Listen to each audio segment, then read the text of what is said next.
Hi, my name is Lisa Skuret, and I'm an artist. I have an interdisciplinary background in arts and sciences and an interdisciplinary practice.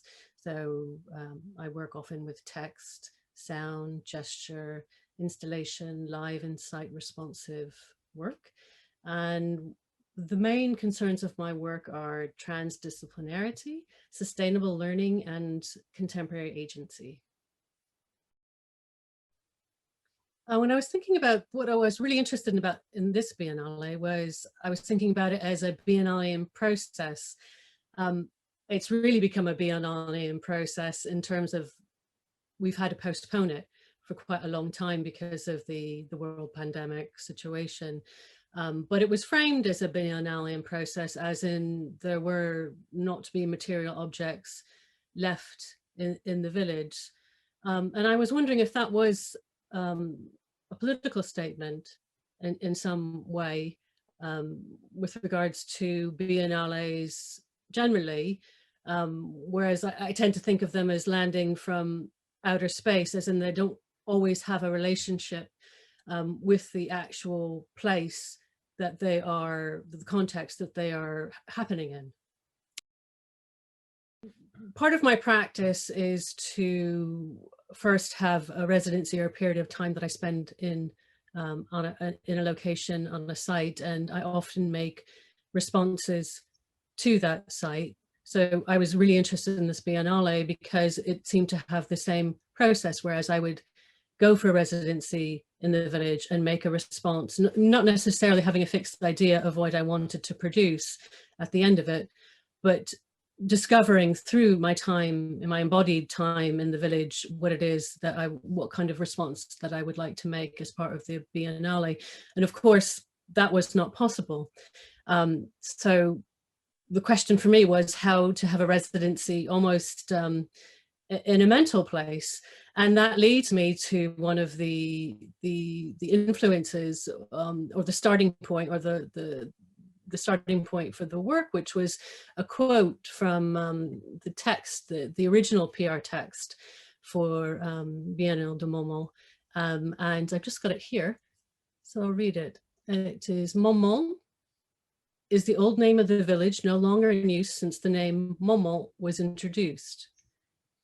Momon stands for the village as it exists in the mind. It is no longer physically linked to its location. It is linked to memories and colored by nostalgia. And Momon, the two Momons mentioned in there, there was the old name, which is spelled M-O-M-O-N, and the new name, which is M-A-U-M-O-N-T. And so that really was what really struck me about that text was the line, Momon stands for the village as it exists in the mind. And that relates back to how to have a residency in a mental place. But also when I originally Googled Momon to try and figure out how I was going to arrive and travel from my residency, I discovered that there were many Momons. There were many Momons, villages called Momon in France, and there are also a few Momons in the location of Momon. So I wasn't sure which was the actual village. So even from the beginning, Momon existed in several places at the same time, and it was more, I didn't have a fixed image of the place. It was more a sort of a mental process. I didn't even have fixed coordinates because I couldn't even find it on Google Maps. I didn't have a fixed image or fixed coordinates for the place, and that along with the press release quote, the village as it exists in the mind, really influenced the final work that I made for the project. Thinking about Momon as a quantum village, it doesn't have fixed coordinates. It can exist in many different places at the same time. So the work that I made is called holding pattern, and a holding pattern is a sort of an aeronautical term for when a plane is put in a holding pattern, so in a fixed space, but the sort of coordinates sort of change, and it's almost like a delayed landing, almost like the position that we're in right now with the pandemic. we're having to put sort of our lives on hold in some sort of way. And also holding relates to two different trainings that I'm doing right now. I'm training in group analysis and institutional psychotherapies, but also in yoga philosophy and practice. And in psychotherapy terms, holding would be sort of, you know, supporting someone, but also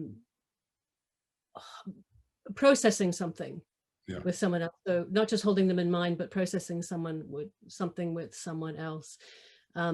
And the work, the title is Holding Pattern, and I think of it as an installation work. But also, you know, how often do people hold you in mind, especially at this time with physical distancing? So it was also meant as an open gesture of care. The work Holding Pattern by Lisa Skuret is part of La Biennale de Momon.